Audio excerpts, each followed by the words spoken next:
अस्सलाम वालेकुम स्टूडेंट्स, आज हम सॉल्व करेंगे पीसीएचएस के very short questions of first year botany. पहला सवाल हमारे पास आ जाता है कि प्लस स्ट्रैंड आरएनए वायरस और माइनस स्ट्रैंड आरएनए वायरस जो होते हैं उनका डिफरेंस क्या होता है।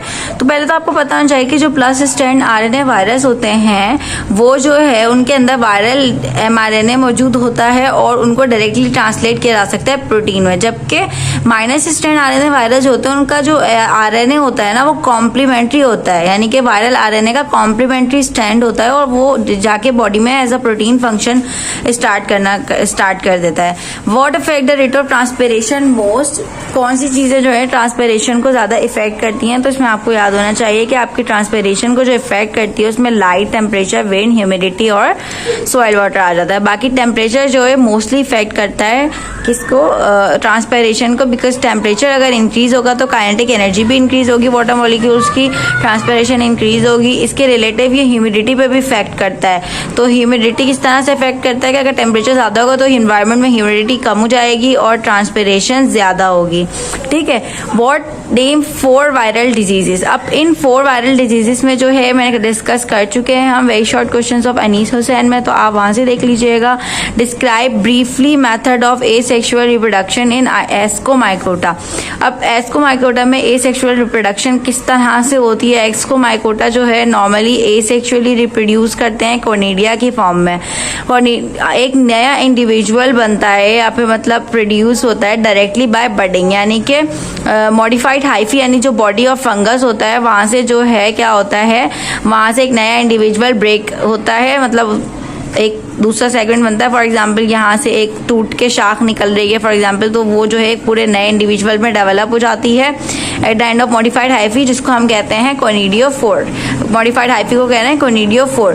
तो जो डेवलप होगा एक नए इंडिविजुअल में, यानी कि एक ब्रांचिंग होती है, यहाँ से फिर वो चीज़ कट ऑफ हो जाती है, छोटा स्ट्रक्चर होता है और वो पूरा डेवलप होकर एक नया इंडिविजुअल बना देता है। ठीक है। उसके बाद हमारे पास आ जाता है कि लेट ब्लाइट ऑफ पोटैटो क्या होता है। तो आपको पता होना चाहिए कि फाइटोप्थोरा इन्फेस्टेंस जो होता है हमारे पास, उसमें क्या होता है, उसमें जो है उसकी वजह से जो है एक डिजीज होती है जिसे कहते हैं लेट ब्लाइट ऑफ पोटैटो। उसमें होता है कि डीके हो जाते हैं, यानी कि गल सड़ जाते हैं उसकी स्टेम्स वगैरह, लीव्स जो होती हैं पोटैटो के। ठीक है। उसमें 3 diseases of cause by lysosomal storage disorder.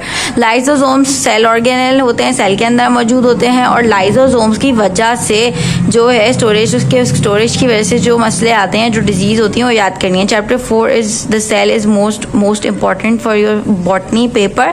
तो उसमें जो है सारे ऑर्गेनल्स के फंक्शंस, उनके मेन स्ट्रक्चर्स या उनकी कोई डिजीज अगर दिए हैं तो वो आपने बहुत अच्छे से याद करनी है for very short and for also your MCQs। Tay सेक्स disease, Gaucher's and Krebs disease आ जाती हैं। तीनों में नाम लिख देने हैं आपने। Mitochondria powerhouse of cell क्यों कहा जाता है, एटीपी की वजह से, ये डिस्कस कर चुके हैं very short of Anees Hussain में। Krebs cycle also called TCA।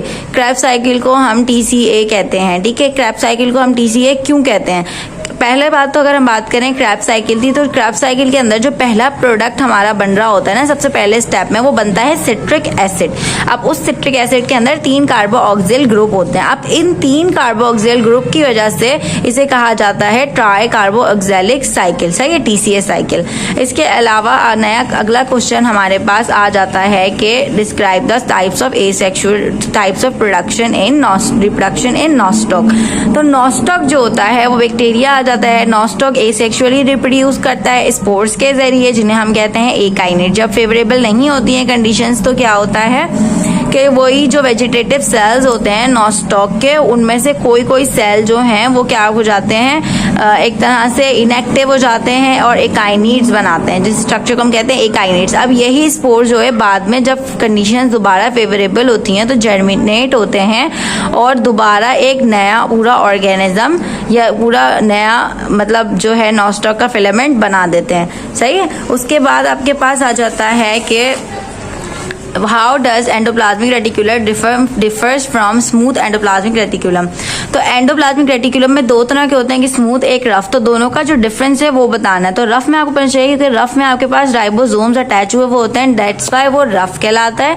और स्मूथ में क्योंकि राइबोसोम्स अटैच नहीं हुए वो होते हैं, उसकी वजह से हम उसे कहते हैं स्मूथ। तो क्योंकि राइबोसोम्स जो हैं वो प्रोटीन मैन्युफैक्चरिंग में हेल्प करते हैं, तो इस वजह से जो रफ एंडोप्लाज्मिक रेटिकुलम होगा वो इन्वॉल्व होगा इन प्रोटीन सिंथेसिस।